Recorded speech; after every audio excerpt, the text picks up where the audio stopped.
If you change, if you become the healthiest version of yourself, first of all, you're not going to live with any regret. Second of all, you're going to experience joy, peace, serenity in your life in the midst of chaos. Welcome back to the Love Stories Podcast. I'm your host, Charlene Byars. I am so excited to welcome my next guest to the show today. Casey Caston is a co-founder and a CEO of Marriage 365, a thriving program he built with his wife, Megan, after turning their own near divorce into a thriving marriage and a community of over 12,000 couples. Through their Marriage 365 playbook, rooted in Gotten principles, pain and peace cycling coaching, retreats, and their signature Happily Ever After premarital course, he equips high performers with practical tools to rebuild trust, deepen connection, and win at home the same way that they do in life. Wow. Get ready for this powerful conversation I had with Casey about how things can shift. Things can change in a marriage for the better. Just because you've been doing things a certain way for a certain time doesn't mean that it has to stay that way. Things can actually shift because the beauty is it can, and marriage can be better. And remember, stick around for the tip of the week at the end of the show. Welcome to Love Stories, a relationship podcast for successful women, where we talk about love, dating, relationships, and how great love stories are made. I'm Charlene Byars, and I'm so excited to share all the things that you can apply to create a beautiful love story of your own. Cheers to great love. Well, hey, Casey. Oh my goodness, he's here. Great balls of fire. Here we go. We have been so excited to have you on the show. And I actually pulled a poll in my community because we had some questions, because we, as us married women, and you know what, and honestly, single women too, they are really wanting to have more information when it comes to marriage, but when it comes to the men. And they really want a men's perspective and how we can actually maybe even show up differently, and maybe things that we can apply to create a better, better relationship with our significant other.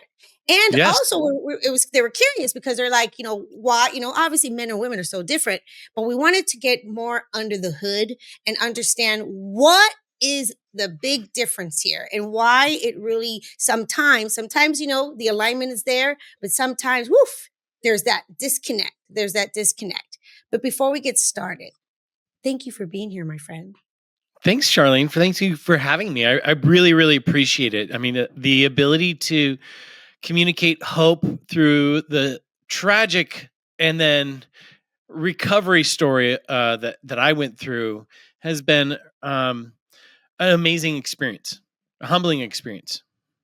Well, I know that you guys, for the listeners right now, what's really amazing is, Casey and his wife, they do this work. They're relationship experts, and they truly, genuinely help people have great relationships. And one of the twists that I love your content. Let me just tell you this right now. You guys get in his world because they are funny. Oh my goodness. I love how you guys talk about serious subjects sometimes, but with a twist, with some humor. Because what is going on? I truly feel that a lot of us, we forget to bring humor back into the relationship, right? Let's start from there. Well, I mean, humor can be a communication hook to help cement. I mean, when you're talking about really difficult topics, like you can't just sit there and go, marriage, the great unknown. I mean, just like no one would be interested in it. If marriage was all work and no play, I'd be out. Like one of the things that Megan and I have in common is our sense of humor and our sense of play. And I will tell you, it's really, really hard when you're coaching someone and they're talking about their spouse and they just have no sense of positivity, joy. These are not people you want to be around, and that overwhelming sense of negativity can be really destructive in relationships. So, I mean, when we there's some pieces of content that, I watch myself and I'm like, we were talking about a fair recovery. That's something you can't really joke around with. But when we do get a chance to talk about sex or communication or just our mistakes, we do enjoy, making fun of ourselves because we were pretty young and stupid in love. No, Casey, but that's so true. And I think that again, when we talk about relationships and we talk about, marriage and all the things, we get into relationships, I would hope, for the most part, because we enjoy each other and we're having fun and we're getting to know each other. What happens? Seriously, why do a Well, lot of people it's just let's talk about that for a moment. yeah, I mean, absolutely. I mean, if you sat across the table over dinner with this new first date and they Mhm. were uninspiring, not funny, didn't have a sense of humor, couldn't joke about themselves, there wouldn't be a second date because you'd be like, this guy's a knob, right? I mean, it's not interesting. I think, when you think about laughter, I've heard this great analogy, like Okay. if happiness is lightning, laughter is the thunder. Oh, Meaning couples that laugh together are actually happy together, right? When you think about if you take an analysis of your relationship, like when was the last time we had a good laugh? For a lot of couples, I feel really, really bad that they haven't laughed at each other, laughed with each other by watching, funny fail videos or making fun of themselves. And here's what happens. I think the progression okay. is that, we date an ambassador of ourselves. This guy shows up. Talking about myself, right? Yeah. He shows up, all the best parts, all the creativity, the best jokes. I smell good. I look good, clean shaven, outward, but emotionally too. Oh, yes, tell me more. Like, I want to keep the conversation going because, there's this beautiful person across from me and I want to keep them hooked, right? Like, I'm attraction. I'm after the chase. Like, I want to make sure it's exciting and interesting. So then once the chase is over, there's a ring on the finger. We say, I do. We get locked into these routines of life, right? Because see, think about dating is all the fun stuff, right? You're showing up for the fancy dinners or the concert or the fun experience, but you're not necessarily going home. I'm thinking in more of the traditional sense, like you date somebody and then you go back to your own place. You're not going home and then brushing your teeth, flossing in front of them, or having to negotiate, who's going to take care of which chores. And a lot of times when you think about it, and we can double click on this later, but one of the core activities of a married couple is making decisions together. Oh, If you think I about love that. how the majority of your time spent as a couple, it's not sex, it's not the date nights, it's actually making decisions as a team. So what happens is you kind of get stuck into these like the routine of just showing up for work. I'm tired when I come home. I just, I'm gonna get my sweatpants. I'm not gonna, dress up for you. And I'm tired. So I'm just gonna check out. And what happens is if couples are not intentional about recognizing this pattern, you know, you coming home and watching sports or your favorite show on Monday, that's totally fine. Whatever. Yeah. But Yeah. if it's Monday, Tuesday, Wednesday, Thursday, Friday, and then it's through the weekend is sports, and then we do the same pattern and we start going through this motions, we kind of unintentionally start to drift apart. And something I coach a lot about is it's called the law of 1 in 60. Oh, Okay. talk about that. This is a nautical term that for every 1 degree off you are on your heading, if you go 60 miles, you'll be 1 mile off of your true heading. So Okay. if I set sail for Hawaii and I was 1 degree off from Los Angeles to Hawaii, I would miss the islands by 30 miles. Wow. That's there's the balloons. There you go. There you And go. so what happens is when you go your first couple miles, you're not going to notice the drift. But when you think about So good. marriage being a legacy project, a long-term commitment of creating a family together, of having these shared values and dreams and goals, your Hawaii is empty nesting and enjoying travel, retirement, golf, whatever that may be. But if you start off your course and you're just 1 or 2 degrees off, you're going to miss that. And I think for a lot of couples, Charlene, and I know you've seen this too, is Yes. couples get into a decade to 15 years and they're like, Yep.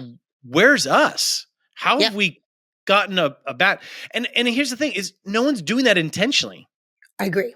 Yeah. but it's actually rather, I would say, the act of not being intentional that creates the drift. Yes, that's so good. And you know what? It's interesting that you brought this up already because one of the questions I wanted to ask you was, from when I did this poll, was here it goes. I'm gonna make sure I ask it correctly. It's a two-parter question. Sorry about that. Here we go. How about that? Okay, it's Let's kind of a go. little two-part, but I know you can handle it. Okay, Casey, I know you got this. Okay, here we go. It says, "Why is it hard for men to change?" Oh, And they seem to connect in the beginning, kind of like what you just said. They seem to connect in the beginning, and but then they realize they don't actually change. They just kind of stay how they were in the beginning. But another flip side of that, why do they pursue us and get us to stop? They pursue us, they do all the chasing, just kind of like what you just said, showing up. And then once they get married, it's like they're not doing that anymore. They're not pursuing us anymore. What's okay. going on? This is the number one question, Yeah. Casey, that came up. We have so And many I, questions, but this one just came up over and over again. Like, okay. And why don't they pursue us? I actually have a lot to say about that because in the past 15 years of coaching husbands, I've noticed a pattern. I see it, and I can, it's a very typical pattern. And what you just Okay. said, where there was intentionality and purpose and pursuit Yep. and emotional effort put into the relationship, I think a lot of women feel duped that once they get married, it all stops. And they're like, wait, who's What this guy? happened? Right. So remember, you date the ambassador, and then when you get married, the real guy shows up, and that sometimes has been hidden by the niceties and the reward of winning the pursuit. Right Okay. now that I Okay. got the girl, it's like, okay, now what? So I I want to tackle. Which one should I take first? Because I have a lot of reasons why guys stop pursuing, but Okay. I also have a lot to say about why men struggle with change in their life. Okay. I So love which it. one Let's do you let's want to take tackle first? both. Let's tackle both. Which, Let's tackle why men struggle for change in their lives. okay, great. Choose your own adventure, right, Charlene? Yep. Yeah, let's go. I feel like I'm on a game show. Dun-dun-dun. Yeah, I Uh, love it. Okay. yes, I love it. Okay, so um, what I have to say is, first of all, it takes one to know one. So this was some self-evaluation in my own life, Okay. but then also seeing and understanding the frustration that many men experience of Okay. what I'd love all the ladies to hear right now is this. Your husband wants connection. Ooh, I Your love that. husband longs for a great, thriving relationship. Okay. If he doesn't know how to get it, I want you to think about how frustrating that can be for someone. Okay. Like, I remember when my kids were younger and they were trying to reach for, something in the pantry or something like that. And you could see them try and then just kind of fall apart. And they're like, Dad, Dad. And they're frustrated, they're angry, they're upset because they couldn't do it on their own. Right. And Mhm. so then I have to Mhm. come over and I help them out. And I want you to think that kind of the same thing for guys is that the thriving connected relationship is on the top shelf and they just can't reach it. There's kind Okay. of three things that are happening. Okay. Okay. So the first is they don't know how. Okay. Um, Now, in a world where we have very few healthy role models of what does family look like, what does family life look like, how do I show up with my masculine energy in a way that protects, that leads others, that's significant, that's sacrificial, right? That's not toxic. Okay. There's there's not a lot of strategies out there that guys have access to on how to achieve that. Like, how do I communicate and identify this is what I'm feeling and here's what I need in my relationship? Mhm. When that's not found in movies, it's not found in sitcoms, Mhm. um, sports figures. It's not. So I think there's a lot of guys that are like, I don't know how to do this. So, kind of an answer to the second part of this is it's easier for them to go where they're winning in life. Oh, And where wow, they're that's winning in good. life is probably work. Mhm. Now, work, is a fine mistress because when he shows up, she pays him. And when he does a great job, he gets the attaboys and the accolades. And that is really like soothing to maybe a fragile or insecure ego. Got it. And when you go show up at work and you get all these awards or career advancement and you come home and you're handed a dirty diaper, come on, right? Which one's going to be more pleasurable here, guys, right? That's true. So I think that Mhm. there's idea they don't know how to do this. And so kind of sub point to that is they're chasing after where am I winning in life because I'm not winning at home. Um Second of all, guys are more isolated and lonely than ever. And they're trying to create change in their own life. And that can be really, really difficult, right? Because I think when I view guys, like a very distinct gender marker for a man is that he is meant to challenge himself, right? Yes. Physically, like think Mhm. about like I'm doing a Spartan race coming up, where you run through the mud and do obstacles. And All it's the like all things, these yeah. guys out there are like, I'm going to challenge myself to do Yeah. something great. And I think in the physicalness of what it means to be a guy, we are stronger. Like that is just biological. Like It's just that our biological. bodies, yeah, our bodies are meant to be challenged. Now, I did my first Spartan race. It was tough. I did a Okay. 5K. Now that's not that big of a deal. I mean, That's it's pretty good, man. It's pretty okay. good. But I remember because I told myself this is kind of a little bit of rabbit trail, but I told myself for many years I hate running. So do Okay. you think I ever ran? No. No. No. No. So I realized there was something going on in my mindset of like, I just need to start walking briskly and then maybe I can do a jog and then I can run and maybe I can challenge myself to something. And so I did. I started running and I was like, this is actually quite enjoyable. And I wanted to do this race. Now, getting there, I was super like nervous and I'm like, oh my Yes. gosh. But then they put me in a corral with 100 other racers and everyone's like, hurrah, hurrah, hurrah, Yeah, yeah, hurrah. yeah, yeah. And I was Pounding like, their chest. yeah, Yeah. I'm like, this Yeah. is my people. Let's My go.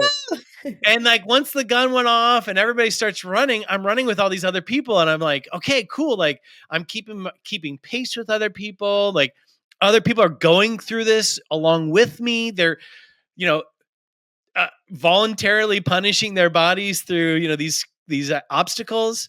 But there was a sense of like we're doing this together. Now, if the guys came back to me and said, "Hey, Casey, I'm so sorry we lost your timing. And we need you to run the race and the obstacle race. We just left everything up for you. No one's going to be there, so just time yourself." Like, there's no way I'm There's no going to. motivation, Casey. You're gonna be like, No, nope, not no, happening. no. Now, I think there's probably like maybe the 2%ers out there that are totally self motivated that are just like, you So know, rare. It's yeah, not the it's very normal. Yeah, rare. yeah, yeah, But yeah. again, so we're lonely, we're isolated, and we don't have any pace animals next to us to kind of keep us on track. It's a good point. And that just to me is like running the race by yourself. I'd be like, yeah, I'd set my standards really low. Like, yeah, oh yeah, guys, I ran that way quicker. you know, I'd cheat. And Yeah. that's just to me is like where guys are really struggling by themselves. I've heard from so many guys. They said this, Casey, I've got a lot of buddies, but I have no friends. Casey, you are really hitting a nail on something Mm, because that is wow, you're actually really spot on. I've been hearing that lately. And as a mother, I'm a mother of 4 boys. and I'm one girl. And it's different. Why? Why is it different? What's going on? Well, I mean, obviously through the pandemic, we've had 5 years of messaging of, stay away from grandma, you're going to kill her, or something like that. Yeah. Like, isolate. I think, I mean, I could go back to probably the 50s, 60s when the rise of suburbia happened. I think that, when we look back 100 years, closing in on that, I guess, we're going to see a sharp decline in our sense of community, Whoa. right? So we don't have really good gathering places for men. Now, I'm going to say something, Charlene, and I just don't kick me off the show just yet, okay? No, Now, no, no. Listen, we're good. We're good. and I love the fact that there are women business owner seminars and the self-care around women and stuff like that. I don't want to negate any of that. I think it's totally great. Yeah. But have we done that to the detriment of what about the guys? Yes. Who's going to tell guys? Guys are probably worse at self-care than women are. That's true. Right? So guys are I didn't need more. Yeah, they're depleting themselves, exhausting themselves. There's no safe places for them. There's no tribes or communities for them to be a part of. They are by themselves.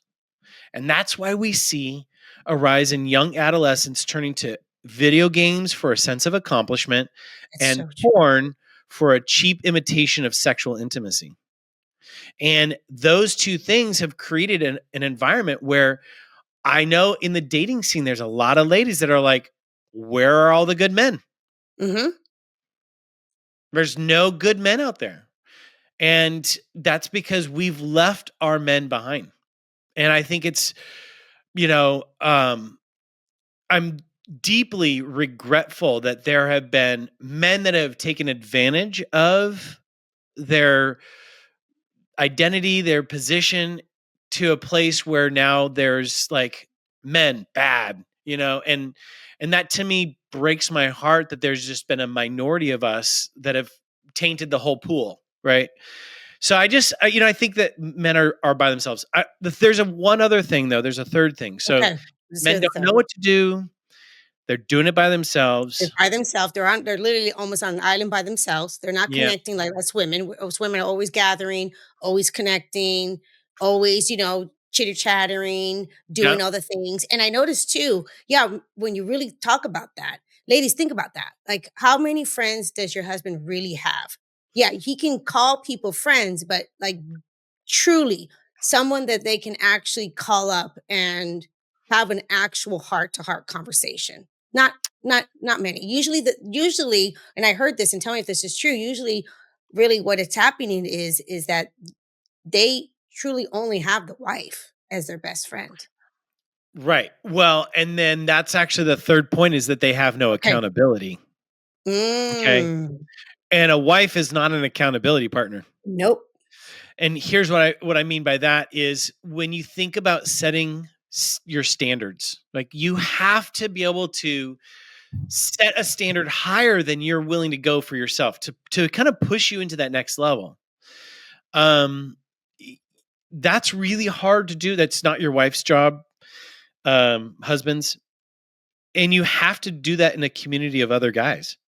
Yep. Like an accountability to say like, because I think about, so I actually run a men's group. We do a 5-week reset where we tackle 5 domains of masculine identity around mentally, physically, sexually, financially, and relationally. So good. And so each week we kind of talk about these different domains. Then they set goals, and then the guys actually I pod them up into like groups of 4, so away from the bigger group. And they check in with each other once a week on here's the goals I've set. I've got some non-negotiables about getting active, journaling, and being alcohol free. And they have to check in with each other. Now, there is something about having this idea that like I am going to have to show up and I'm going to have to report, right? And that keeps us accountable to a higher standard. You can't do that by yourself. You just cannot. So I think about just the idea, the kind of the trifecta of like, how do I set a higher standard for myself? How do I have strategies to help me achieve what I'm looking for? And then thirdly, like, what are the belief systems that I believe about myself? Like, and I think there's some childhood modeling that a lot of guys are dealing with. Look at, was it 1 in 4? Uh, okay, I've been quoting this for so many times and then it's been a while, but It's I okay. think it's 1 in 4 boys are raised in homes without a father. Yes. Okay. So, but then I want to go further than that because Okay. anecdotally, what I would say is 2 out of those 4 were raised in a home with an emotionally absent father. So 75% of guys that I've encountered and I've worked with don't know what it means to be emotionally available. No, they don't. And you're hearing that all the time. I want him Yeah. to be emotionally available. I want him to be emotionally mature. I want him, and I think a lot of women are not really genuinely understanding that's hasn't been in the realm of a man's world for the longest time. It doesn't mean that things can't shift. Let me ask you this. I Well, I read don't I don't something wanna that came up. excuse men. I don't hold No, on, I we're just wanna not say, excusing I'm not men. Nope. excusing men, Nope. but Mm-mm. can I just add one thing before hold that Yes, question, of okay? Because course. I wanna Yeah. say one other thing, the pattern that I see that is, kind of a self-harming pattern in Okay. relationships is the wife shows up and starts nagging. What I'm trying to tell the guys is like, look at a nag is really an unmet need, and now Hmm. she's getting frustrated. But the Yeah, nagging then it turns to criticism, then it turns to shaming, can really actually push the man into a corner where it's not safe enough for me to say, I don't even know how to do this that's because good. he's been, put down. And so I just want the ladies to be aware of, are you creating an invitational experience? Not demanding, but an invitational to let's connect. So, That was exactly what I was going to ask you, Casey. No, good. Oh, so good, so good. Because ultimately, here, we're talking about really helping people genuinely have good connection with one another, like, right, have that connection with one another, both parties, the man and the woman. We're both important in a relationship. It takes two people to have a relationship, seriously. And so that's why I love this conversation, because I think we talk a lot often about the woman's perspective, what's going on with the woman, and that's so important too. But also we got to understand what the man's going through and mm, how. And this is the question I have for you today. So as a wife, as people that are listening to this right now, and they are in a relationship, and again, it's not necessarily something's really bad, but they're in a relationship that they're like, oh yeah, he's, like the question, like, he's just not putting effort into me, he's not pursuing me anymore, he's kind of checked out, he is the kind of the guy that he works, he's a hard worker, I really appreciate that, he's a provider, but I appreciate that, but then he comes home and he's checking out, or he's quiet, he's not communicating, all those things, right?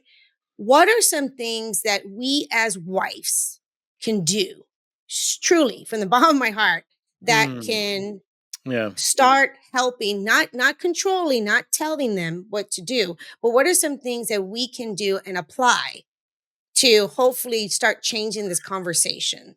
Yeah. So I think we need to start like if I was coaching a wife, Yes. the first thing I would say is make it about you and make it super positive. Like Okay. those two things. Like you know, hey honey, like I just want you to know I'm so grateful for how hard you work for the family. Like acknowledge some of the good. Acknowledge I the love good in that. him. Don't I just love go straight at the negative. Like that. I love seeing you, take the boys out and engage with them in sports and taking them to movies or whatever it is, like you're engaging with them. Okay. And I just appreciate that. And I I feel disconnected and I feel lonely. Like and I want to see us laughing and experiencing life together. And we're a team.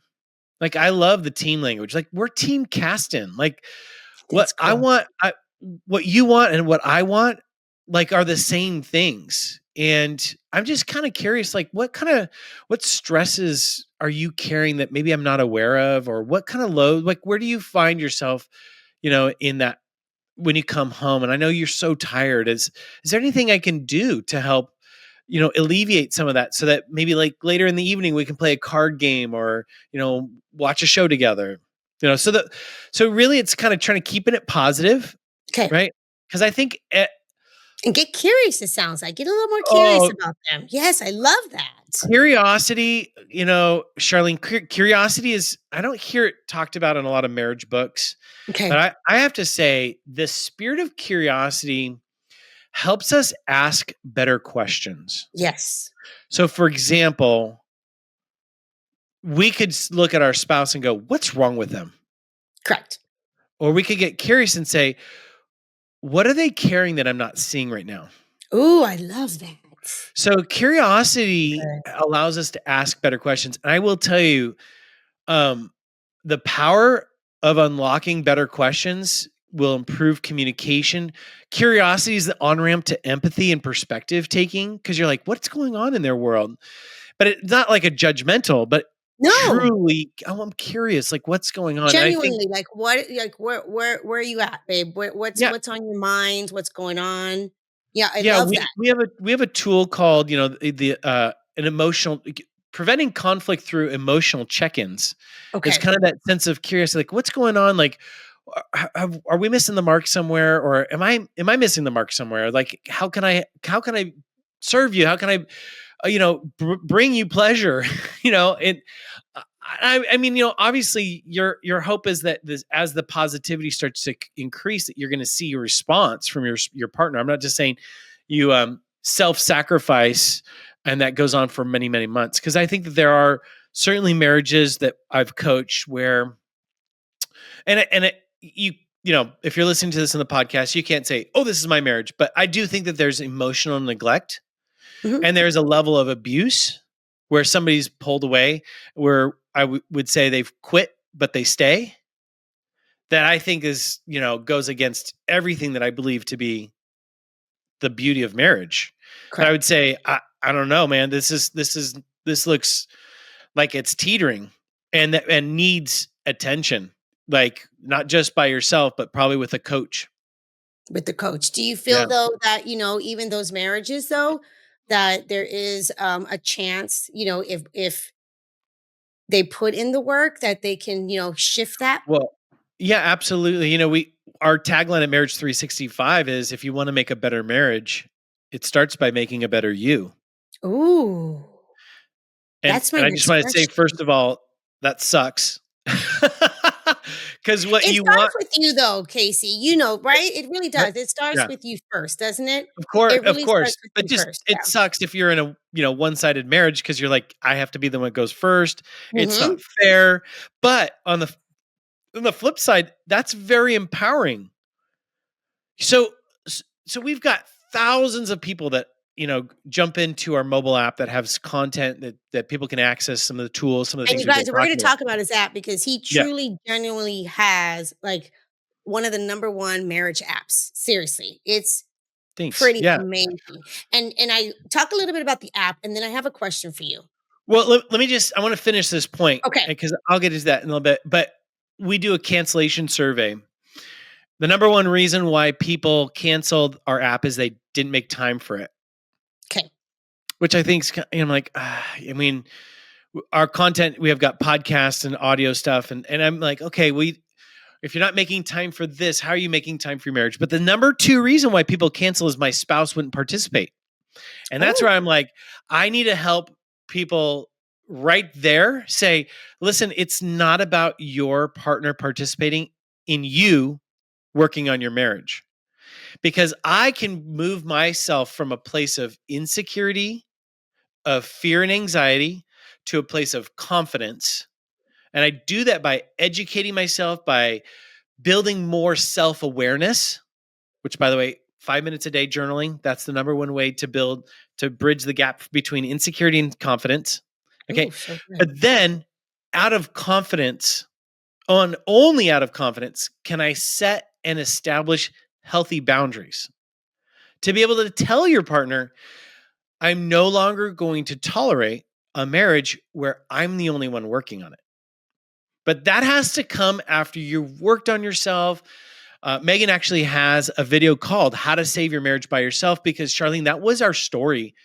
Megan got help when we were hurting the worst, and I refused to go. And it was 13 months of me refusing to get help. There was some, I thought therapy was bad anyways. I was egotistical, prideful, and everything else like that. But it wasn't until Megan set a healthy boundary that we're no longer going to yell and scream at each other. And that wasn't just the first time, but several times, where I started to realize, whoa, I'm the unhealthy one here. She's holding herself to a higher standard. And that was way lower than mine. So, Casey, that was the next question. I wanted to talk about that. I wanted to talk about, I know that you and Megan, have this relationship now, and there's no perfect relationship, but I know that you guys are having fun. You created this app, you guys have humor, and you're really genuinely helping so many people. You guys, seriously, they're helping so many people. But I want you to take me back a little bit. Okay. So you, prior to meeting Megan, what you're like, well, we're really going back. You prior to meeting Megan, here we go. What was your view on relationships and love? Were you a man that truly, genuinely wanted to get married and have a family? Or what was going on with you, or not so much? you sparked in a thought that I hadn't thought about, because I don't know if I've ever been asked that particular question, like what was my viewpoint of relationships. Mm-hmm. So then I really do actually have to go way back to when I was Let's 4 go. years old.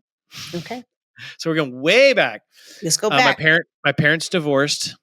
It was my first memory that I have as a child. Okay. I had a recurring nightmare growing up as a child, where we were in a Volkswagen bus. I was in the back seat and they were in the front, and we stopped on a railroad track, and there was like a train coming, and I'm like stuck in the seatbelt trying to save my parents. And Mm. I'd wake up before the train hits. And that happened several times. My mom she's been married 6 times. And before I hit junior high, I went to 9 different schools, and I had like 10 different versions of home life with stepdads, stepsisters, half brothers, moves, getting kicked out of school. Grandparents, aunts, and Yeah, uncles. it was just unbelievable. Now, in that time, my mom never checked in on me to say like, "Hey, Casey, like, how are you doing with all this change?" So when I think about relationships, unbeknownst to myself, I was just craving that feminine, nurturing energy that I never got from my mom. And then when I moved to my dad's house in high school, my stepmom was not emotionally available for me. And so relationships for me were really about Casey. Casey. I can Yeah. see that. I mean, Yeah. and I didn't fully understand it until now, but Mhm. I wanted Megan because she made me feel better. So my view of relationships was, I love the feeling of being in love and connected and all the fun stuff. And Megan made me feel great. And so let's do this forever. I want to feel great forever. And then we got married. And that's when the first time she disappointed me, which embarrassingly was on our wedding night. Uh, let's see here. I did wait till I had sex until I was married. So Okay. wedding night was pretty quick. How old were you guys when you guys got married? Megan just turned 20 and I was 24. Okay, and were you both 23. virgins? 23. Okay. No, Megan had 2 partners before me, but Okay. I would say she had a lot more healthier version of Mhm. um, relationships than I did. I just went in totally blind. You were So, anyways, blind. You were blind as yeah. oh, totally. So 2 a.m. rolls over, comes by, and I rolled her over and I'm like, "Hey, let's go round 2." And she said no. And my jaw hit the floor, and I was like, "What is this rejection that I'm feeling?" And Charlene, I kid you not, I slept on the couch that night. Wow. I You got threw all your feelings hurt that night. Oh, yeah. Like, you Yeah. let me down. And then anytime she let me down, I just raged. So it was just this like so much unprocessed childhood baggage that was out of the periphery of like knowing. Like it was all around me, but I couldn't see it Okay. until I got married. Until you And got that's married. So now yeah. so now you're in love with this woman, and you said you love the way she made you feel. And I think, again, I think men are gonna really relate to this because, Mm. um and what I think women too, are both of us, actually men and women. Here we go. It's, expectations, things that we, right? The expectations, things that the stories, we play these stories in our head. Let me tell you this, Casey, us women do the same thing. Oh my goodness, great balls. Like we literally play these stories. And so I can only imagine. So you guys are getting married, you're thinking, it'll be amazing. And she's thinking the same thing, but then obviously she's being a real human being and she's saying, no. And that she had her own reasons, and that's totally fine. But how it actually affected you, really, Mm. it seems like to me, really started that relationship in a whole different direction. Yeah, so it was a solid 3 years of yelling, screaming, rage matches. Okay. Megan and I were very different people, so we Hmm. started to discover that. But where we're similar is we're very competitive. Okay. Okay, we want to be right. We're very stubborn. So imagine getting into a fight. Like our conflict quickly turned into combat because we just wanted to win and at all costs. And because we didn't have tools, we didn't have a mentor, we didn't know, it just turned into You this know how just to no, communicate, of how to course calm not. down, how to put that ego and put it on the side. I got it. That makes And sense. and then it's like a ball of wax where it started small and by year 3 was massive because we didn't know how to deal with like resolving the conflict or apologizing and repairing the relationship. So every fight just was like another layer added to it and it just was this massive thing. In fact, What? during intensives, we call it the crappy stack of pancakes, where each pancake is one of those hurts. And I show a picture of this really tall stack of pancakes and be like, "This is all your hurt." And they're like, "Yeah, ours is probably a mile tall." Yeah, a mile tall. You're like, that's a big stack. Yeah. Okay, well, let me ask you this. So for, the listeners right now, and they're like, oh, God, this sounds like my relationship. Um, Mm. what are some things, that happened with you two that was the catalyst of the change to really happen? I know you kind of were talking about that prior, but you're telling Yeah. me now, you guys were in love, everything was great. Then you get married and it was just boom, two hard heads and just fighting and just want to be right and not having, the communication skills, all this stuff that, we're not actually taught. And what happened and what are the things that you guys started needing to do to shift? Because it seems like if you guys kept going that route, you guys weren't going to stay together. No, no, Yeah. absolutely. And I do remember walking through our apartment complex one time and just thinking about, okay, so on the other side of this, I guess I'm gonna start dating again. I would, like I was imagining my life without her. Yeah. Because I knew that that was certain for us. Whew, that's a hard Wow. hard thought to kind of capture and hold on to. But But that's where so you were at the Meg, time. huh? That's where you were at the time, But though. that's where we're at. Yeah. Yeah. Yeah, that's So where we're at. Megan and Megan goes to see a therapist. We could barely afford maybe 1 or 2 sessions. Okay. And the story that she tells is that she went in and it was a gripe session about Casey, Okay. which she had probably every valid. There wasn't any like over exaggeration. She had all the facts against me, and the therapist turns to her and says these famous words: "Hey, Casey's not here, so we can't work on him, but you're here." Oh. And Megan, if you want to make a better marriage, it starts by making a better you. And her first assignment, this is like tying everything that we've been talking about in the hour in a nice little bow. Her first assignment was to get curious, was start to figure out what's going on in his world, start to understand like his perspective. And she started working on herself. She started journaling. She started, you know, reading blogs and really kind of for both of us as we've grown into, becoming coaches and inspiring other people in their relationships. We've like amassed thousands of different books and podcasts and tools and research and scripture and like put it all together in this, our what we consider now our perspective. But the we would have healed our marriage a lot sooner Okay. if we had the tools that we've created for ourselves today. That's so We good. we were grasping for straws and in the dark. Yep.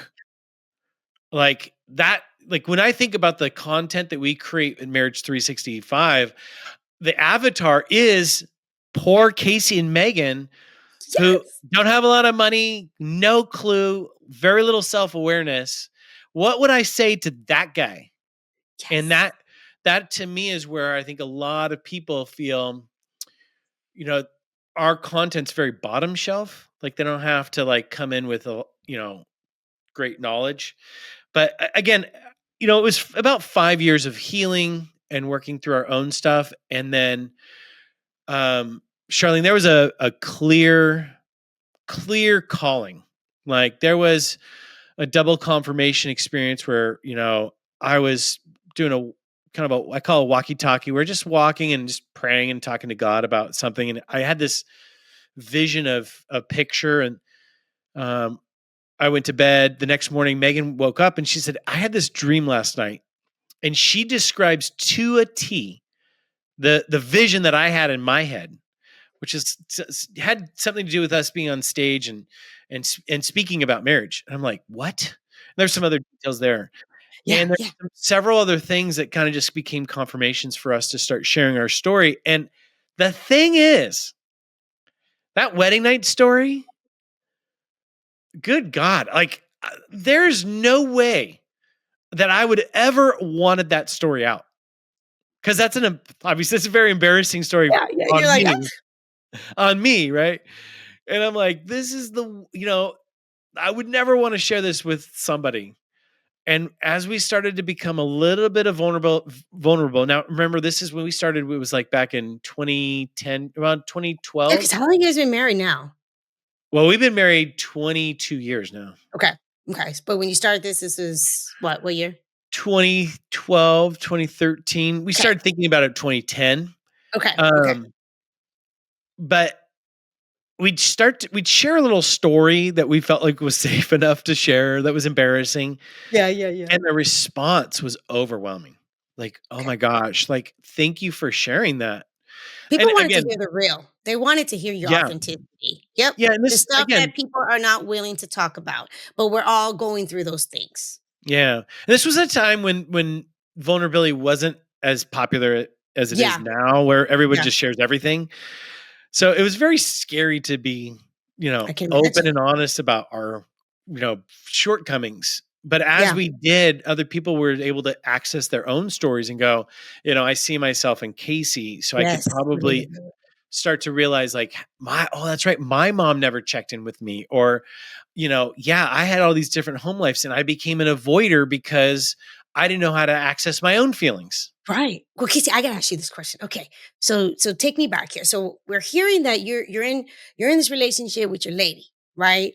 And you took firecrackers and you're fighting and everything like that. So she's like, I about had it. First of all, go Megan, smart lady. You obviously you married an You hear amazing that, woman. Megan? Woo! Okay, no, but seriously, I can imagine it took so much courage also for her and desperation and all the things for her to make that step. Okay. Mm. So now she's going there, and then, like you said, she hears for the first time, hey, he's not here. We got to work on you first. Because yeah, it is. There's two people in a relationship here. And we got to look inwards first. We talked about that. What happened in the sense of you as the man in the house, having a certain way with your lady. And then all of a sudden, as time's going by, you're like, who is she? What did you start like? I can imagine you, Casey, like with your personality. I can imagine like what Yeah. started showing up, and what was the thing? Because I want women to hear this. What an impact! Obviously, it took a moment. Yeah. You're a stubborn man, and we're all Very stubborn. Yeah, we're Yeah. stubborn. Yeah, I got that. I got that. But what was it, Casey? Yeah. What was it that started like you were like, "Ooh, we're doing it differently now"? Tell me, give me a story here. Well, I mean, if you think of like marriage as a dance, Yeah. right? And in the first part of our marriage, we're doing this like toxic tango, but then Megan stopped doing the tango Ooh. and she moved to cha-cha. Ooh. So what that meant was I had that impacted me because wait, we're not doing this dance anymore. Mm. So Mm. that's why, again, if you change, if you become the healthiest version of yourself, first of all, you're not going to live with any regret. Second of all, you're going to experience joy, peace, serenity in your life in the midst of chaos because you are becoming more confident. Now, confidence, by the way, of course, confidence is trusting in oneself, right? Fidere is the Latin root word of confidence. That's trust. So trusting in oneself means you know yourself, which means that when your spouse wigs out, you're like, hey, I don't have to get on that toxic train. I don't have to do that dance. And that's kind of what Megan did Mm. and I remember a clear story was, I mean, I came stomping in the room and I was like, I'm going to tell you something. My face is all red. I'm going to tell you right now. And she saw me. And then in the calmest voice Okay. that was absolutely jarring for me was she looked at me and she said, hey, listen, I can tell that you really want to share something with me, and I want to hear what you have to say. Now, why don't you go take a walk outside, take a couple breaths, and I'm going to be sitting on the couch waiting for you, and we can have just an adult conversation without the yelling. And my jaw hits the floor. Like, who's this? I'm Go, doing the Megan. Go, tango. Megan. I'm doing the Yes. tango, and you start changing up the dance on me. But it forced me Yes. to then have to I can't just yell at you. And she said, hey, listen, if you start yelling at me, I'm I love you. I'm just gonna quietly exit the room, not because I'm leaving you, right? But I'm no longer going to yell. That's not what I want to be part of. And Megan stopped yelling. Now, the first time, guess what? She walked out the door. Guess who chased her down? Me. Because I was doing the tango. I was like, why are you changing the dance? So it took several times for her to set and enforce a boundary. But there was a moment where that boundary was clear. Like, I am no longer going to participate in that kind of form of communication. And that radically shocked me to my core. Casey, And oh, she did it I in love your love. story. She did it nicely. It wasn't, punishing or in any No. way. It was No, really, really Casey, healthy. I'm so happy you're talking about this because this is something I really try to, I coach women. I coach a lot of women. And one of the things that I genuinely say is, listen, somebody has to start. Somebody has to start. And they get mad. They're like, why me? Why am I going to start? They're like, why me? And I'm like, listen, listen, listen, Linda. Because this is the deal. Okay. That's what I said. This is the deal. The reality is, the truth is, men are not thinking about relationships and all this stuff as much as we are. They're not, they not to say that they're not, they're differently wired. And usually, they kind of take on the woman's energy. So if we're like, that's just how it is. But a woman gets to that point, she's like, oh no, we're not doing this anymore. And when you do exactly what Megan does or did, you're giving that man an opportunity, just like you said, to show up differently, to realize that I love how you said it. Oh, we're going to be doing a different dance. And ladies, this is how you know. This is how you know. Seriously, this is how you know. Because usually, we are actually married to the right guy. We are actually married to the good guys. And what happens is this is what happens. We men and women, we can't see ourselves. We're not seeing how we're showing up. We're not seeing, all those things. But as Megan started shifting herself, it gave you an opportunity, exactly what you just said. Oh, okay. Well, I just look freaking ridiculous here. Keep yelling at this lady, and she's just not participating in this anymore. So it took the charge out of it. How Yeah. Yeah. important is that? Yeah. It's almost an invitation to like, we can do things differently now. I love that. And Love for all when the things ladies that are out there, I am really sorry that you have to go first. yeah. 'Cause when I coach my guys, I said, look at you as the key initiator in the relationship. That is a man's role is like initiator. Mhm. Like a guy, is the one that comes up and says, I want to date you, Yep. right? Let's go on a date. He Yep. drops down to his knee. He's the initiator in so many different ways, right? And then sadly that just stops inside of marriage. He loses the plot that I am the initiator in the relationship, but nature abhors a vacuum, and so unfortunately it falls to women to be the initiator. But that's not a feminine energy. That's not nurturing energy. Initiator is like the spark, right? It's energy. And feminine energy is like the nurturer. It's like I almost just would say it's the nurturer of the spark. Like, I like this. Here's some positive Mhm. reinforcement. I like when you lead our family or initiate date nights and plan these things out. I like when you do that. But that's where I think a lot of men, again, lose track of even their own identity in the relationship, that they are the initiators. So, ladies, I'm sorry that you have to go first. Okay. And any guy out there right now, like, this is your role, is to initiate, to be a man of courage, to choose courage over comfort, to do what's right, over what is easy, right? And to step into the relationship and say, hey, I want to go first. Like that's a very attractive to the ladies. It is. It's very attractive, but you know what? But the situation usually, like you just said, and the reality is that's just not what's happening. But I also feel as a woman, ooh, there you go. I also feel as a woman how empowering, ladies, Mm. it is to do that work first, because you get to learn. You get to learn exactly, oh, you know what? I ain't gonna be putting up with this anymore. Mm-mm. And you get to set the tone.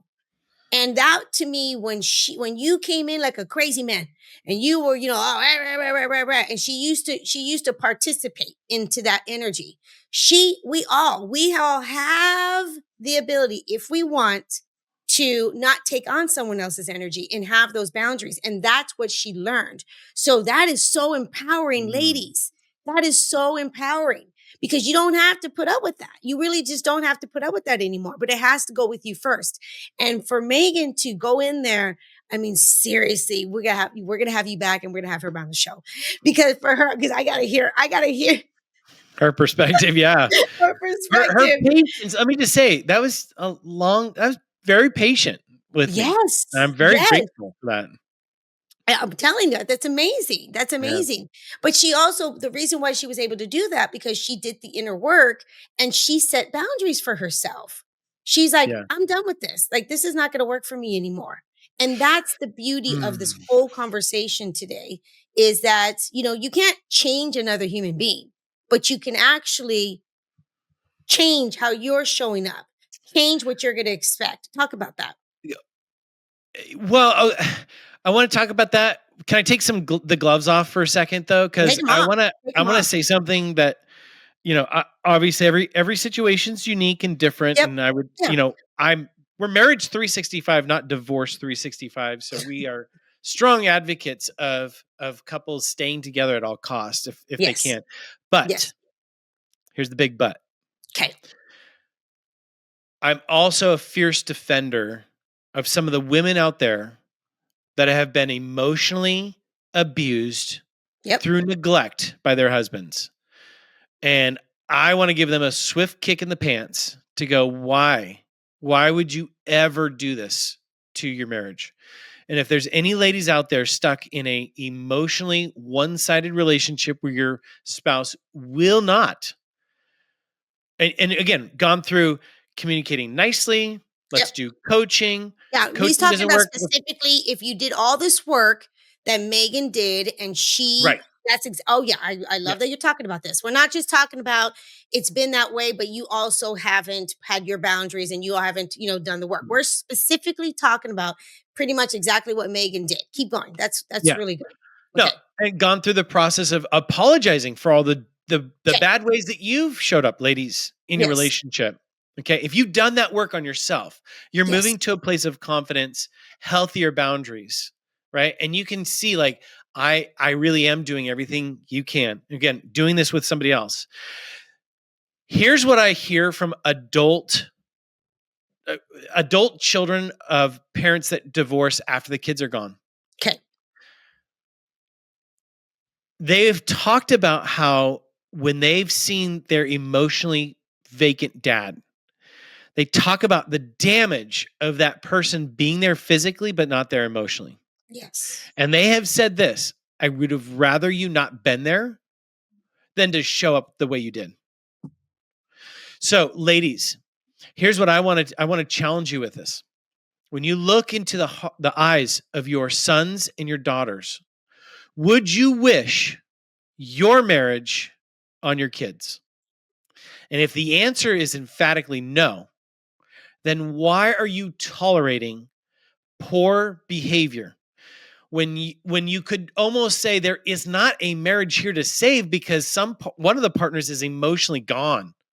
Yep. And again, I give you some preambles, and of course you need to do this with somebody because I want to make sure you don't just take my words and run with that. No, But no, I know what you're I saying. don't want anyone to tolerate that sense of being lonely in a house full of people because your partner is unwilling to show up any longer. That to me is where I go, no, no, no, that's not a marriage. Nope. It's not a marriage, it's abuse. Yeah, it's abuse. It is absolutely 100% It's abuse. actual abuse. And I think that there is something to be able to say. Again, if you've done everything, right, you can walk away with no regret, right? But the problem is that 67% of divorcees live with regret. And that's because they didn't do everything in their power, everything they could have to save the marriage. They didn't do the work. They didn't understand. A lot of times, you do the best you can sometimes, believe it or not. At the time thinking, okay, I thought, okay, I'm just gonna get a little personal with you. So, I'm remarried now. And I've been married for 9 years to my second husband. I was married to this is why I do the work I do, and I know this is why you do the work you do. I was married to my ex-husband for 23 years. Wow. And I left him.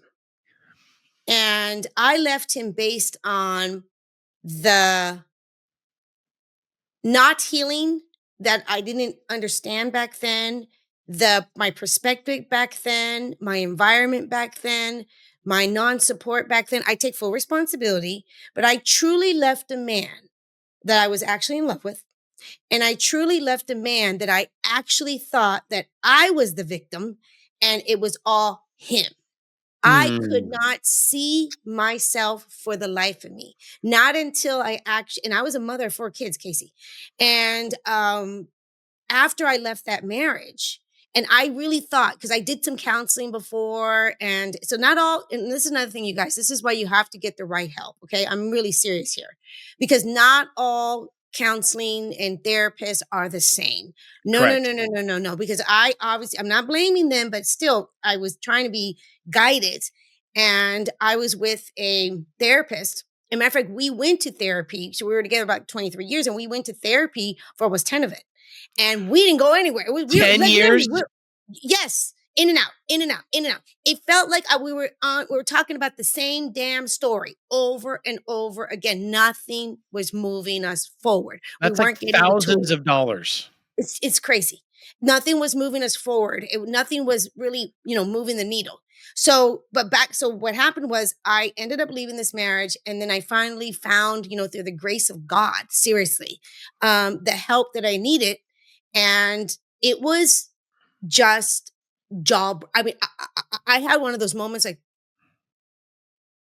I could not see at the time what I could not see. I know that it takes two people, and I'm not saying he didn't show up great all the time either. He had a strong.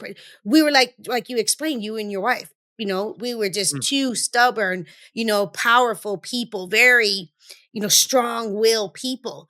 And we kept just, and after 23 years, I couldn't do it anymore. But mm, now what I know, this is why I'm doing what I'm doing. This is why I'm having guests like you on this show, mm. because you got to get the right help. You got to be able to look inwards. I truly believe that you have to. I thought I did, Casey, but I wasn't. I really didn't have the right tools. So I left that marriage, and life happens the way it happens. I'm remarried now. I'm very in love. I'm very happy. We're good. We're so good. Like, seriously. But now I look back, I'm like, oh shoot. I mean, wow. I could Yeah. not see what you're talking about Yeah. today Well, back that's then. something that we say, and actually we got another book coming out Okay. in later this year, next year. That couples don't need more therapy, because No. therapy is all derivative around validating, and I think there's some positive affirmation, like, oh my gosh, that must have been so terrible for you. But then they'll look at you and just they don't say anything. No. And it's like, especially in couples therapy, and I believe in personal therapy. I think that's great to work through some stuff. But in couples work, okay, tell me what to do next. Oh, Charlene, I'm just a How did that guide feel for here. I'm just a you? guide here. What do you think you should do? How I do didn't you know what to feel? do. It's like, Obviously, I'm not doing it right. yeah, Um, yeah. Anyways, so definitely, I totally Casey, get but that. that's why, no, really, you guys, honestly, that's why you need to work with someone like Casey and his wife, Yeah, because they're going to give you the actual tools, the things that you can apply to see, how this shift can make. Because yes, marriage is absolutely. He talked about how crazy his marriage was in the beginning, and now how they are now. So marriage is absolutely can shift and change. You're not doomed. No, you're not doomed, because let me just say something too. It's not necessarily the grass is greener on the other side. It's going to be greener where you're going to water it. yeah, Really, it's going to be greener where you're going to water it. How do they get in your world? Like, yeah, I know that you guys have an yeah. app. I know that you guys honestly check them out 360 So on Instagram. Yeah. yeah, so I highly encourage anyone that's listening. You can download our app for free. We've Okay. got a ton of free resources in there. You can listen to our podcast. We've got What's the name of the podcast? well, it's inside of our app.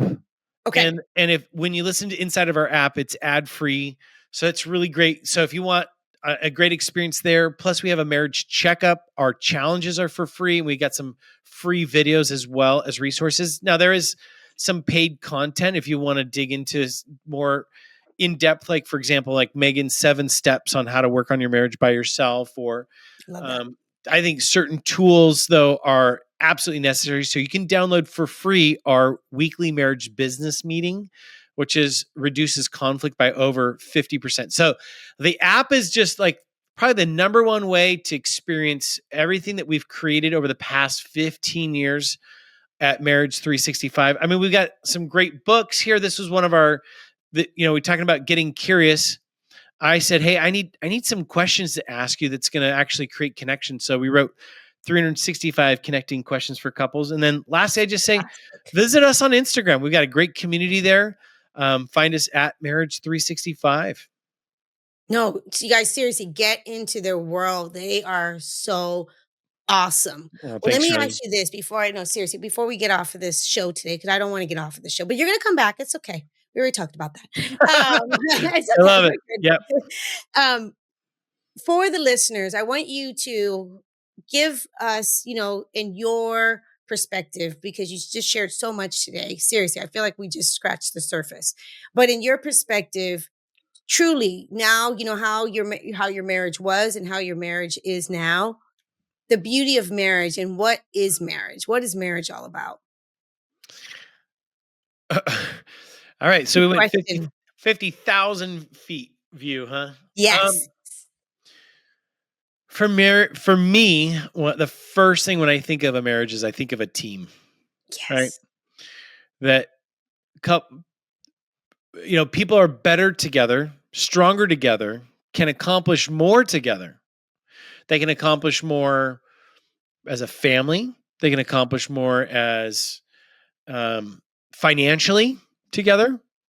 And then when they think of themselves as like a unit that operates together, where we understand that we're different, but we appreciate and lean on our differences. I mean, I just even think about the story of humankind. Man, it is not good for man to be alone, right? We cannot create more human life without the woman, right? It works as a team and as a unit. And I think that there's struggles along the way that make life humor and interesting, but Yeah. I ultimately think of it as a team. We're a I team. love that. I absolutely love that. Listen, my friend, you are amazing. You are just absolutely amazing. I mean, just love your sense of humor. And I love that you're doing this work. And I love that you are actually helping men too. Yeah. You know, that's Mm. really cool, Casey. That's so needed.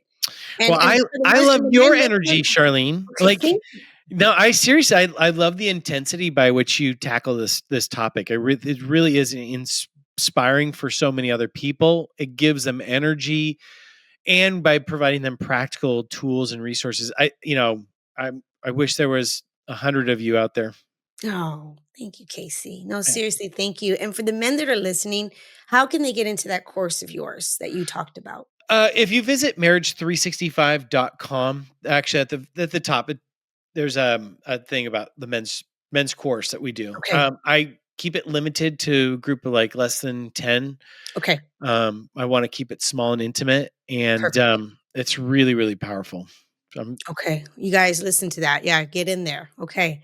Thank you so much. And seriously, until next time, cheers to great love. Let's talk about the tip of the week, which is if you want a better marriage, it starts with making a better you. When I interviewed Casey from Marriage 365, he shared that in the early years of his marriage, things were really difficult. They didn't have the tools and the emotions ran high. It wasn't until his wife decided to get help for herself, before he was even ready, that things started to shift. That really hit me because sometimes we wait for the other person to change.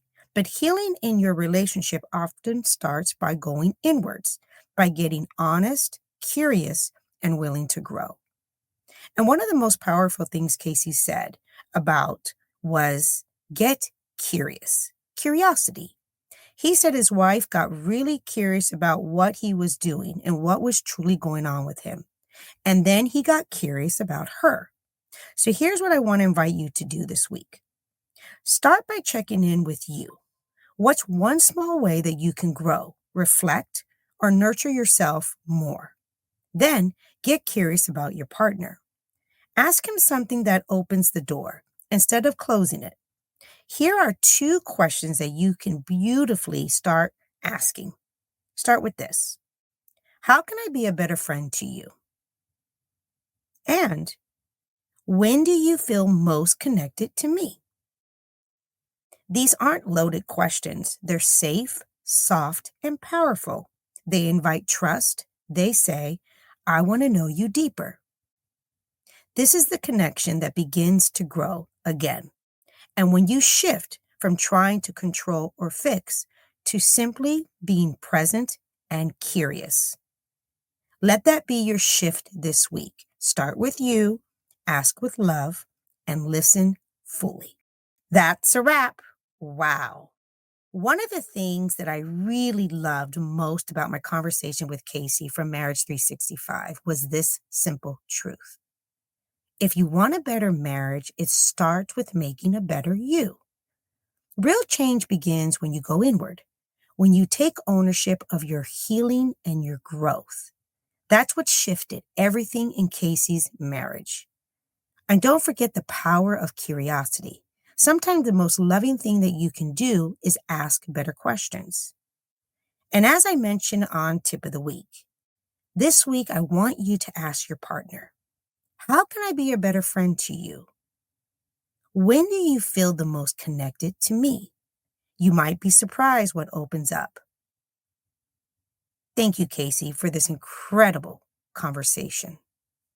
If you're loving these podcasts and these incredible conversations, please hit the subscribe button and leave a 5-star review. Don't miss an episode because each week I'll be bringing on guests and experts who will share their knowledge about love, dating, and relationships so you can apply it into your own life. I'll see you next week. And until then, cheers to great love.